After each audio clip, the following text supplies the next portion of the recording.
Now we're going to talk specifically about anticoagulants as opposed to antiplatelet agents, the same disclosures. The thing that you need to know about anticoagulants compared to antiplatelet agents is they cause more bleeding than antiplatelet agents do. Certainly single antiplatelet agents at the very least. So we're going to talk about the pharmacology of the different agents. We're going to evaluate the perioperative, again, thrombotic and bleeding risks. We're going to review the guidance and the randomized clinical trials that are available. And we'll talk also a bit about the reversal of those agents. Okay, so little pharmacology. Here we got the coagulation cascade, contact tissue factor pathways, extrinsic and intrinsic. The way warfarin works is it prevents the production of the vitamin K dependent factors 2, 7, 9, and 10. So you just have fewer of the factors. Dabigatran directly inhibits thrombin, which is factor 2A, and that's how you get its anticoagulant effect, way down low in the coagulation cascade. And then the DOACs, apixaban, doxaban, rivaroxaban, they are inhibitors of factor 10A, activated factor 10, and that's where you get its anticoagulant effect. And there's some other investigational drugs which are targeting factor 11A. A couple of things to know about the different DOACs.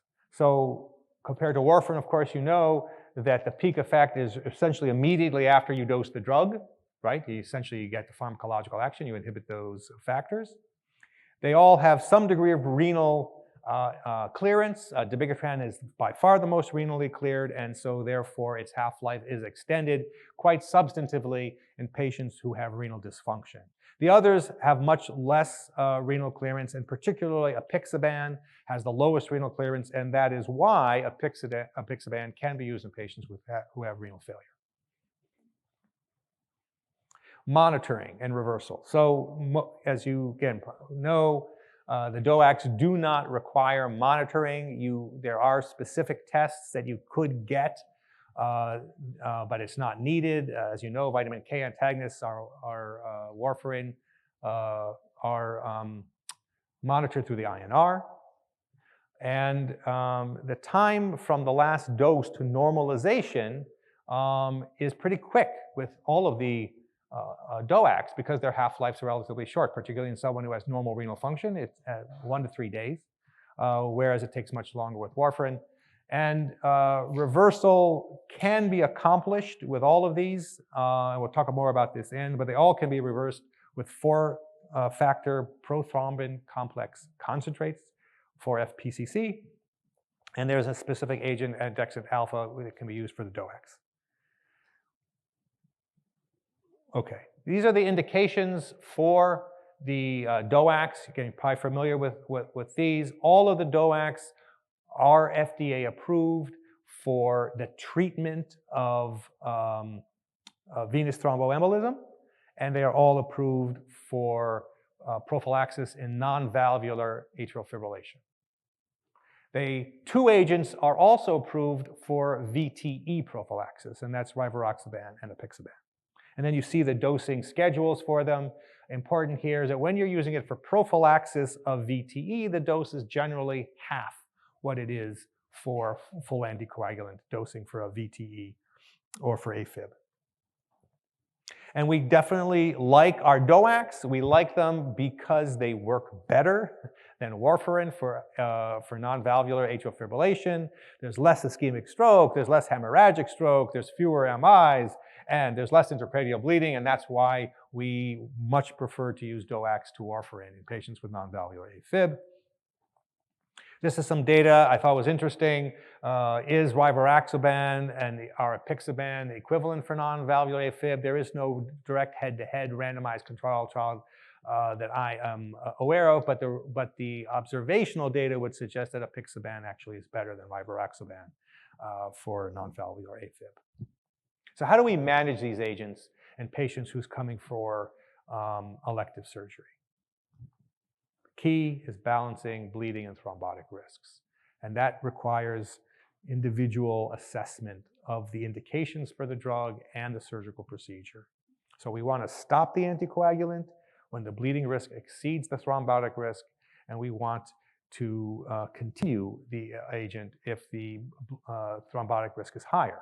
And as I mentioned, the antiplatelet agents are not as bleeding. The anticoagulants cause more bleeding than the antiplatelet agents. So are there guidelines that we can go by? There are some, okay?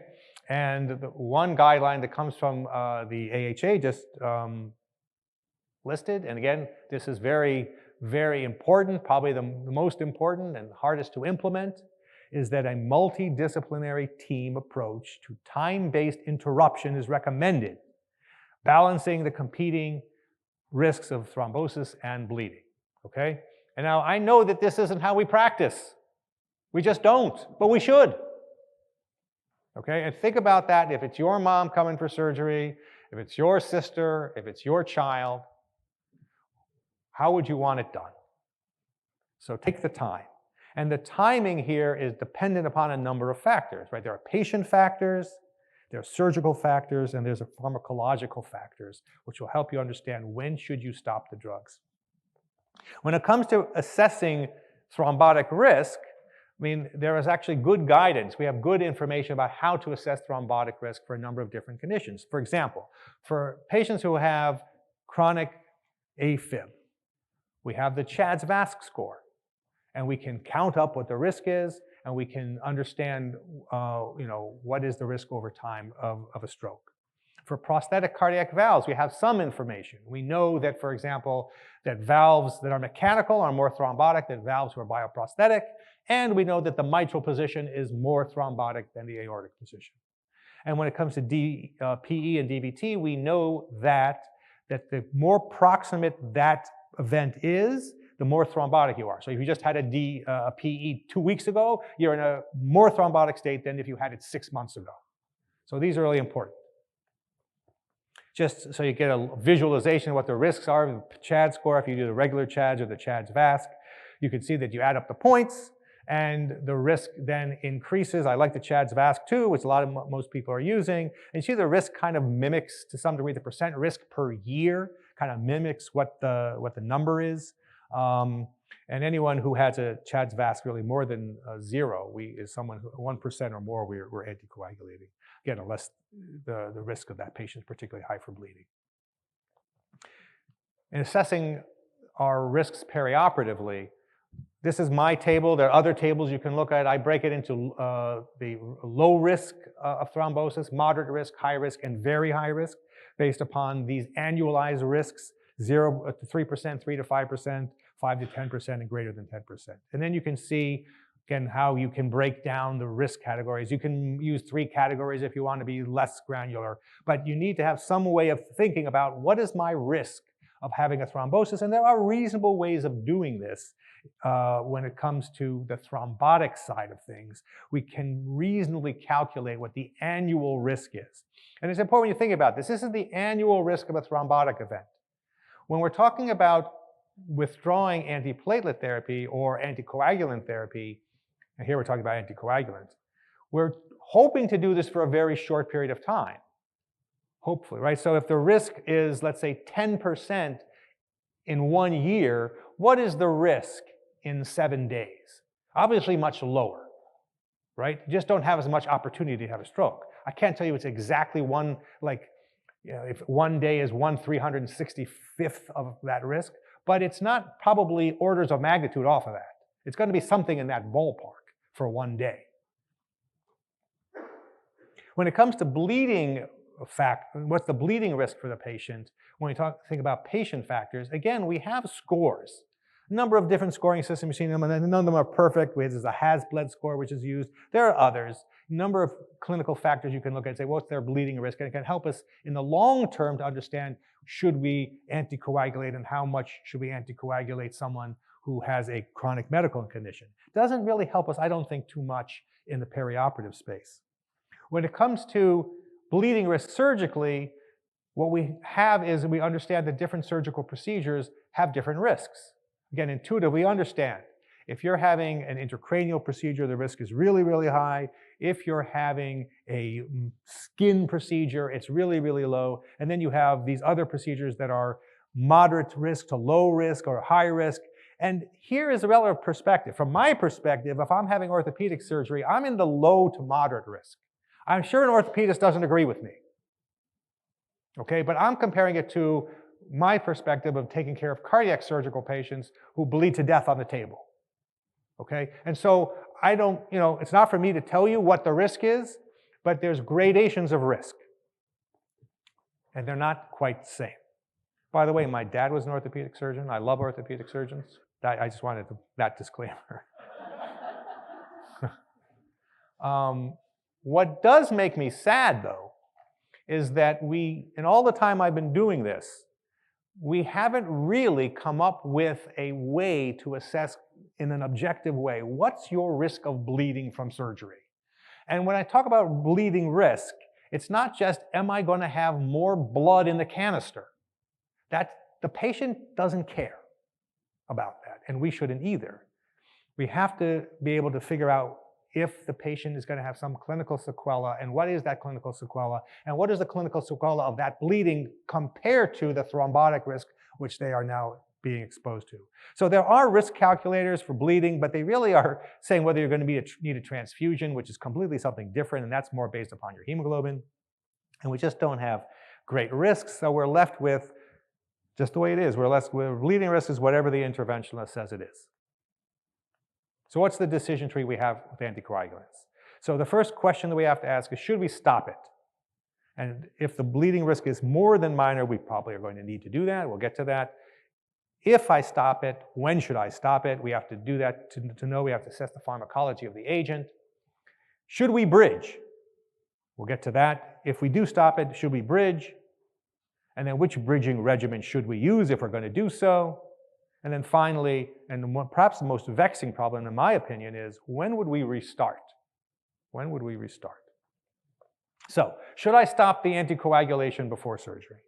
And we have some data from observational studies in very low risk procedure like dental procedures, skin procedures, and cataract surgery. And in those procedures, it's clear that you don't need to stop the anticoagulant. The risk of bleeding is so low that it's not even worthwhile. Now, if your bleeding is more than minor risk, then we do know that patients are at increased risk of bleeding, including the need for reoperation, when the risk is more than minor. But we don't have good sense for every operation. That's the problem. But we're going to need to consider whether we should stop the anticoagulant in a lot of surgical procedures, and then what we should do. Now, one type of procedure that we do know about, and that is pacer defibrillators. And this is a randomized trial that was done in patients who were receiving warfarin for most of whom had chronic AFib, and they coming for a pacer insertion. And they did this randomized trial, and they said, what should we do? Should we stop the warfarin and bridge, or should we just continue the warfarin? Randomized trial. And what the data showed here is that just continuing the warfarin was better. There was no more bleeding. In fact, there was less bleeding, and there were no more thrombotic events. So if you have someone who's coming for pacer insertion, you should continue the warfarin, you shouldn't stop it, and you shouldn't bridge, right? Bridging didn't help. It hurt patients who are coming for this procedure. How about the patients who have chronic atrial fibrillation, non-valvular AFib, and who are on a DOAC? We don't have a randomized clinical trial on that, but we have this pause cohort that was done. There are 3,000 patients, split between dabigatran, rivaroxaban, and apixaban. They all had chronic AFib. You can see their CHADS VASC score about 3.5. So they have a 3 to 5% risk of stroke per year. That was in general. And they divided them into two categories, a low bleeding risk procedure and a high bleeding risk procedure. Again, this is just how they broke it up. There is no great system for doing this. They don't include neuro or intraocular cases. So they broke it into those two categories. And then they had an algorithm for when they would stop and restart their DOAC. And they followed them and say, well, what happened? What happened? And based upon this trial, based on outcomes, and I'll show you, they come up with these recommendations. They showed that with their regimen of stopping and restarting, they had low and similar rates of arterial thromboembolism in all their groups, DOAC groups. They had very low rates of bleeding in all the groups, and they had these recommendations based upon the categories of their algorithm. First was omit apixaban, rivaroxaban, or edoxaban, all these DOACs, 1 to 2 days before surgery, and it's either 1 or 2, depending upon whether the bleeding risk was high or low. You should omit dabigatran 1 to 4 days, depending upon whether the bleeding risk was low or high, and the renal clearance. And they recommended restarting the DOAC greater than 24 hours after surgery, depending upon the bleeding risk. And they recommended no testing, no bridging. Now, the AHA guidelines that just came out have kind of built on that. There isn't a lot, again, there isn't any randomized clinical trials here, just observational data. And this is what the experts now are saying, at least this group of experts are saying, what you should do with DOACs. So just a bit of a refinement. So the way this table is set up here is you have the different DOACs on the left-hand side, as well as broken down by their renal clearance. And then the lines here, the rows are based upon the procedural bleeding risk, high, low to moderate, and minimal. So you can see here they've increased the number of categories of bleeding risk from just low and high to minimal, low, and high. And what you can see here is when the risk is minimal, there's a lot of green. The lot of green means just continue the anticoagulant. Don't stop it. That's kind of like we saw if you're having a cataract surgery, you're having a dental procedure, just don't stop it, just continue. That's what they're saying. Now, they modify it a little bit, and they break down even apixaban, edoxaban, and rivaroxaban based upon the renal clearance. They didn't do that in the PAUSE trial. And what they're suggesting here is when your renal clearance is normal in the upper part of this, do exactly what was proposed in PAUSE. Stop 1 day or 2 days before surgery. 1 or 2 days before surgery, and then restart. But they're saying in this group, if your renal clearance is lower, just extend it 1 more day. Instead of holding 1 day, hold it for 2 days if you're in the low to moderate risk group. And if you're in the high-risk group, hold it 3 days. I was just talking to one of the participants who does orthopedic surgery, asking this question, saying, if you think doing a knee or a hip is a high-risk procedure, fine, hold it 3 days, right? Otherwise, if you think it's a low to moderate, hold it 2 days, right? That's kind of the take-home message from this. And then you see the recommendations for dabigatran. The one area that they make recommendations, I think, with not a lot of evidence, is this post-op period, okay? They're really it's just unknown. They're suggesting in the low to moderate risk group to just restart on post-op day 1. Don't wait, right? Just restart it. And if you have a higher risk, to start on post-op day 3. It's not unreasonable. I mean, I think those recommendations are okay. It's just they're not evidence-based. When it comes to vitamin K antagonists, the chart's just a little bit different. Same conceptually on the left-hand side they break it down by the thrombotic risk category of the patient, and then they also have the bleeding risk. What they're saying, similar to what I think is our practice, is you should stop warfarin 5 days before surgery. What they're suggesting is in the high thrombotic risk population, you might consider bridging. Again, there's not a lot of evidence there, and similarly, they say to just restart warfarin on day 1. There's not a lot of evidence here. This is just the recommendations, and they consider bridging after surgery. Not a lot of evidence here. What does the data have in terms of randomized trials? There was a trial done in patients who are having transcatheter aortic valve insertion, who are on oral anticoagulants for AFib. They wanted to know, should we continue or should we stop? Again, this question is, what type of procedure is this? If it's a minimal risk procedure, you should just continue it. That must have been the supposition here, because that's how they did the trial. If it's more than minimal risk, you should stop it. So they want to know if we should continue it or stop it. They did this trial. They either continued it or stopped it. What they found is if they continued it for this procedure, which is not a super high bleeding risk procedure, there were more bleeding complications if they continued it. There was no difference in thrombotic complications between the two groups. So what I would say is even in what's relatively minor kind of procedure, if you continue a DOAC, you may get more bleeding. What are the unanswered questions? Well, again, I think we need to define better what are the procedural risks of bleeding. Is it low? Is it high? Is it minimal? Again, should we bridge? Should we bridge pre-op, post-op? It's really unclear to me. Most of the data suggests that bridging really doesn't help. What's the optimal timing and dosing for anticoagulation after surgery? Again, unclear. How do we balance these bleeding and thrombotic risks? So let's go back to our algorithm. Okay, the question number one, should we stop the anticoagulant? You're going to need to rely on your published expert opinion and local experts. If the bleeding risk is minimal, everyone agrees it's minimal or minor, don't stop the anticoagulant. You can consider using local tranexamic acid, that's helpful. If the bleeding risk is more than minimal, you should probably stop it. And then you're going to have to decide when should you stop it is based upon the AHA guidelines. And really the AHA guidelines are based upon the pharmacology. So you really want to stop a drug 3 to 5 half-lives before the bleeding insult is going to occur. So for warfarin, you need 5 days. For a low molecular weight heparin, you need somewhere about 24 hours. For unfractionated heparin, you need about 6 hours. And for the DOACs, here it depends upon the DOAC.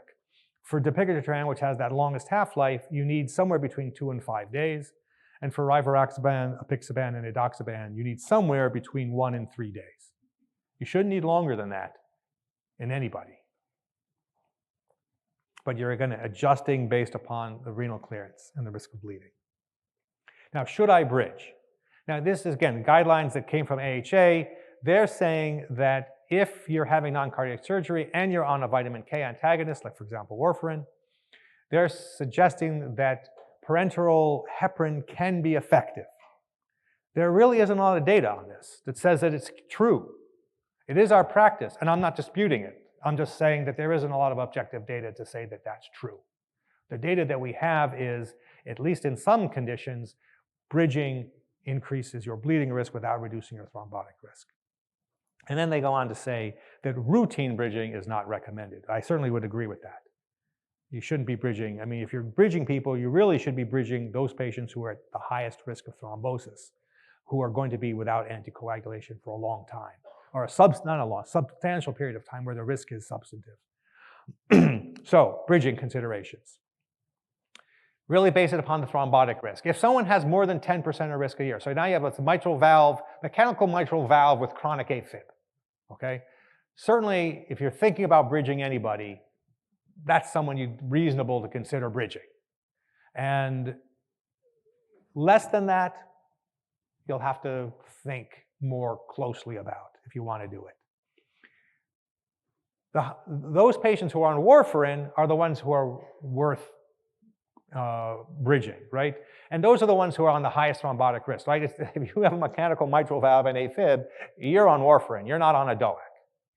So if you're on warfarin, consider bridging. If you're on a DOAC, I don't think there's any evidence that would suggest you should be bridging, and I wouldn't recommend it. And as I said, even the randomized clinical trials that are available would suggest that bridging isn't really helpful. Here's one of those studies, right? This is a large trial, about 2,000 patients who are coming for elective, non-cardiac, non-neurosurgery. A lot of different types of cases included abdominal surgery, orthopedic surgery, et cetera. Most of these patients have chronic AFib. They're at a reasonable thrombotic risk here, I think. They were in low to moderate risk bleeding procedures. Again, a mix of them, a variety of them. And what they did is they either bridged warfarin with low molecular weight heparin, or they just didn't bridge it. They just stopped it. And what you can see is that there was no difference in arterial thrombosis, but in the group that got bridged, they had more bleeding. And if you are going to bridge, then again, in these rare cases, what should you bridge with? You have IV heparin, you have low molecular weight heparin. There's some advantages and disadvantages, each of them. Obviously, if you need IV heparin, you're going to be in the hospital, not so great. Low molecular weight heparin, it's very convenient, has a longer half-life. I mean, you'll have to make the call. One of the hardest problems is when do we restart the anticoagulant? Again, there's very little data about this, unfortunately. It's not clear to me. In my experience, the real risk of bleeding, I take care of patients in the ICU, it's occurring post-operatively. You stopped it, whatever you're going to do, you stop the anticoagulant, you reduced it, go to the OR, fine. And then the patient is sitting there in the ICU or on the floor or whatever. It's not like the bleeding risk has completely gone away now. And it depends upon the surgical procedure. What is the bleeding risk and what is the complication you're going to have? And how intense do you want to restart the anticoagulant? These are the hard questions that haven't been answered. I think you really have to think hard. What is the bleeding risk? And it's not just numerically, but what is the risk itself that I'm going to get? Am I going to get a wound hematoma, or am I going to get, what am I going to get? And what is the thrombotic risk? If I don't anticoagulate this patient, what is the risk I'm going to have? Is the person going to stroke out? Obviously, that's a bigger deal than getting a wound hematoma. So not a lot of data there. You'll just have to balance, again, I think it take a team approach to what you should do with when you restart it. In most cases, it's going to be somewhere between 1 to 3 days after surgery, in most cases, that you can restart the anticoagulant. One more point I should make about that also is if you are using a DOAC as your anticoagulant, you can start at half dose. You don't have to go right to full dose and see how the patient tolerates the half dose and then ramp up. There's no shame in doing that. Okay, reversal. How should we reverse the patients who are anticoagulated? Warfarin, it's pretty straightforward. We know what we should do. We should only reverse if the patient is urgent or emergent. I know that in my institution, we kind of do it because it's convenient for the timing of the surgery. Not great. Vitamin K can be given and should be given orally or IV. If you really need to do it emergently, if you need to reverse this thing, the patient's got an intracranial hemorrhage and they know to go to surgery, use prothrombin complex concentrates. That's what the evidence says. Don't use FFP. And here's the data, right? This is a meta-analysis of randomized clinical trials in patients who are on warfarin and need emergent surgery. You get a much faster reduction in the INR. You get less CHF. You get less mortality using prothrombin complex concentrates than using FFP. What about the 10A inhibitors, the DOACs? So 2 options. Andexanet alpha, which is a drug that specifically targets the 10A inhibitors and 2A inhibitors, versus a 4-factor prothrombin complex concentrates. In observational trials, both of them work. There was just recently published a randomized clinical trial of andexanet alpha versus usual care, and usual care was, in 85% of cases, the use of prothrombin complex concentrates, and these patients all had intracranial hemorrhage. And what they showed is that if you got the andexanet alpha, you had, by CT scan, better stabilization of the clot. However, you had more thrombotic events with the andexanet alpha, and there was no difference in survival or neurologic outcome. And so based upon that, most people are going to be using prothrombin complex concentrates because the andexanet alpha is expensive. Can you reverse heparin? You can. Heparin can be reversed with protamine. Low molecular weight heparin can be reversed with andexanet alpha. And as far as antiplatelet therapy, you really can't reverse antiplatelet therapy with the long-acting agents. Platelet transfusion doesn't work. It's been shown not to work in intracranial hemorrhage. There is a reversal for ticagrelor. I'm not sure. You need that very often because ticagrelor has a short half-life. Just a quick comment here about postoperative AFib in the context of anticoagulation. There's more to come on post-op AFib. So we know that a number of certain types of surgical procedures, they have a high incidence of post-op AFib, mostly those in the chest, thoracic surgery and cardiac surgery, quite high. What we know is that those patients who get post-op AFib, they look like the patients who get AFib in other settings in terms of their long-term complications. So that's the graphics on the right-hand side. If you look at their ischemic stroke rates and CV death rates, looking at post-op AFib versus non-op AFib, they look the same over time. So there's something bad about having post-op AFib, all right? So we don't want to blow it off. Whether we should anticoagulate those patients and how we should anticoagulate them is another matter. Again, these patients are at increased bleeding risk compared to their compatriots who aren't in operative settings. What the guidelines suggest is that you should consider anticoagulation in patients who have post-op AFib, balancing bleeding and thrombotic risk. And if you have, you know the CHADS VAS score, you can calculate the thrombotic risk, talk with the surgical group, what is the bleeding risk, and how intensively are you going to anticoagulate that patient? You got to think about it. And then you definitely need to follow these patients up. If you don't know and they're not in AFib as a brief episode, certainly have them follow up so they can have additional evaluation for long-term follow-up and care. And so one final point before I close, and that is, what about antithrombotic therapy, anticoagulant therapy for regional anesthesia?